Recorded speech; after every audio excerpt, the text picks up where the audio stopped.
Warn, this requires dedicated YouTube creators. Quiet, silent. Then the real secret unfolds. Don't skip. देखो, मैंने तुम्हें ये सब इसलिए बताया क्योंकि मैं नहीं चाहता कि तुम्हारा और भी समय बर्बाद हो।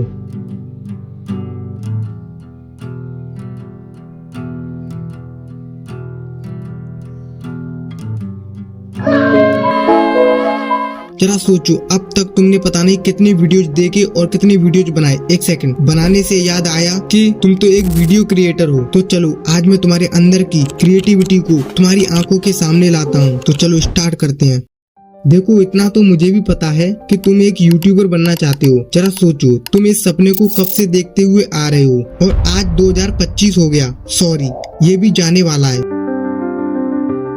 2026 आ गया। तो बताओ, जब तुमने YouTube स्टार्ट किया था तब से आज तक कितना समय हुआ? इतना? 1 साल या 2 साल या 3 या 4 या फिर पूरे 5 साल? और वहीं क्यों ये लोग इतने कम समय में सक्सेस हैं? आखिर क्या अंतर है उनमें और तुम में? देखो, बोलने के लिए तो मैं ये भी बोल सकता हूँ कि तुम में और उनमें बहुत अंतर है और उनमें और तुम में कोई अंतर नहीं। सुनो, ना ही ये क्रिएटर कोई बड़ी तोप है और ना ही तुम किसी से कम हो। देखो, तुम इतने समय के बाद भी कुछ नहीं कर पाए क्योंकि तुम्हारे अंदर कुछ कमियां हैं, और वहीं ये क्रिएटर जो इतनी जल्दी ग्रो किए, इनकी कुछ अच्छाइयां हैं। तो मैं आपको इस वीडियो में बताऊंगा आपकी कमजोरियां और बड़े क्रिएटर की ताकत। चाणक्य के अनुसार व्यक्ति को अपनी कमजोरियों को समझना चाहिए ताकि वे आत्म विकास कर सकें और उन्हें दूर कर सकें। पेशेंस यानी धैर्य।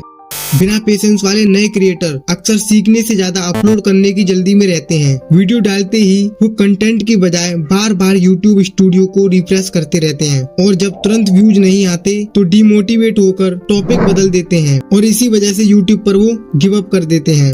अपने ड्रीम को लेकर कंसिस्टेंट ना रहना। तुम क्या करते हो, एक वीडियो अपलोड करने के बाद तुम भूल जाते हो कि अगला वीडियो भी बनाना है। बस 2-4 वीडियो अपलोड किए, व्यूज न आने के कारण सैड हो जाते हो और या फिर हफ्ते भर के लिए गायब हो जाते हो, कहीं बिजी हो जाते हो और फिर तुम्हारा चैनल डेड हो जाता है और जो तुम्हारी बनी हुई थोड़ी सी ऑडियंस थी वो भी तुम्हें भूलने लगती है और तुम यहाँ भी गिव अप कर देते हो। Comparison trap. दूसरों से तुलना। तुम अपने स्टार्टिंग में ही एक दिन को किसी के 5 सालों की मेहनत से तुलना करते हो। नए क्रिएटर्स किसी बड़े यूट्यूबर को देखते हैं और सोचते हैं इसके पास तो इतना बढ़िया स्टूडियो है, इतनी टीम है, मैं कैसे कर पाऊंगा, या उसने मेरे बाद स्टार्ट किया था और मुझसे आगे निकल गया। ये जलन और तुलना उनकी क्रिएटिविटी को मार देती है। वो अपने इम्प्रूवमेंट पर ध्यान न देकर डिमोटिवेट हो जाते हैं और फिर यहाँ भी गिव अप कर देते हैं। Next, fear of judgement. लोग क्या कहेंगे। काम की लगन तब टूट जाती है जब क्रिएटर के मन में शर्म या डर होता है। तुम सोचते हो अगर मेरे दोस्तों ने देख लिया तो मजाक उड़ाएंगे, रिश्तेदार क्या सोचेंगे। इसी डर की वजह से आप खुलकर परफॉर्म नहीं कर पाते और कहीं ना कहीं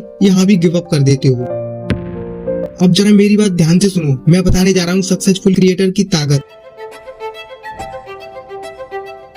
जिस तरीके से आप पेशेंस नहीं रखते, उसी तरीके से पेशेंस सक्सेसफुल यूट्यूबर कैसे रखते हैं। देखो, सबसे पहले तुम्हें अपनी सोच बदलनी होगी क्योंकि सक्सेसफुल यूट्यूबर प्रोसेस पर ध्यान देते हैं। वो व्यूज की चिंता नहीं करते, बल्कि उनका पूरा ध्यान इस पर होता है जब भी आपने कोई पिछली वीडियो बनाया हो तो जब भी आप अगली वीडियो बनाने जाएं तो आपको अपनी अगली वीडियो में 1% चेंजेस लाना पड़ेगा। फिर चाहे वो आप थंबनेल में लाओ, चाहे अपनी वॉइस में लाओ, चाहे अपने बोलने के तरीके में लाओ, आपका 1% इम्प्रूवमेंट आपको पूरा बदल के रख देगा। आपको एक प्यारा सा एग्जाम्पल बताता हूँ। Example of bamboo tree. YouTube एक बांस के पेड़ की तरह है। 4 साल तक जमीन के ऊपर कुछ नहीं दिखता जबकि जड़ों पर काम हो रहा होता है और 5वें साल अचानक बहुत बड़ा हो जाता है। इसलिए वायरल होने का इंतजार न करें, अपनी जड़ें मजबूत करें। अगर आप सोचते हो कि मैं 3-4 साल से मेहनत कर रहा हूँ फिर भी ग्रो नहीं कर पाया और मेरे 3-4 साल नष्ट हो गए, वेस्ट हो गए, वो आपके वेस्ट नहीं हुए, आप वहाँ मजबूत हो रहे थे। उन 4 सालों में आपने कुछ तो कुछ सीखा होगा ना। और आपको कंसिस्टेंस कैसे रहना होगा। अगर आप नौकरी या पढ़ाई करते हैं तो डेली ब्लॉग का सोचना आपको थका देगा। हफ्ते में एक वीडियो का वादा करें लेकिन उसे हर हाल में निभाएं। रोज शूट करने की बजाय एक दिन स्क्रिप्ट लिखें और एक दिन में 2-3 वीडियो शूट कर लें। इससे आपके पास हमेशा एक वीडियो पेंडिंग में पड़ा रहेगा। और हमेशा याद रखना, जब आपका मन ना करे तब भी आपको काम करना है यूट्यूब पर। अगर यही बात ये बड़े यूट्यूबर सोच लेते तो शायद आज ये यहाँ तक नहीं आ पाते, जैसे Manoj day, carry Minati,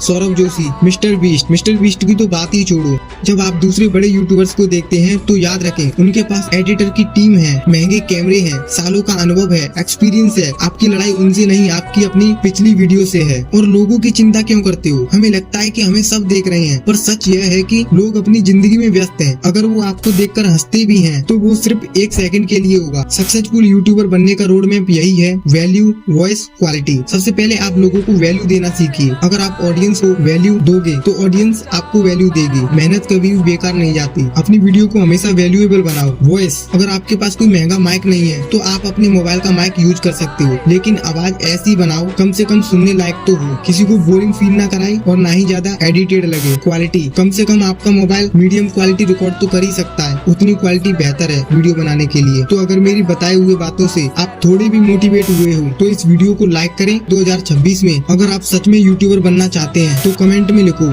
yes.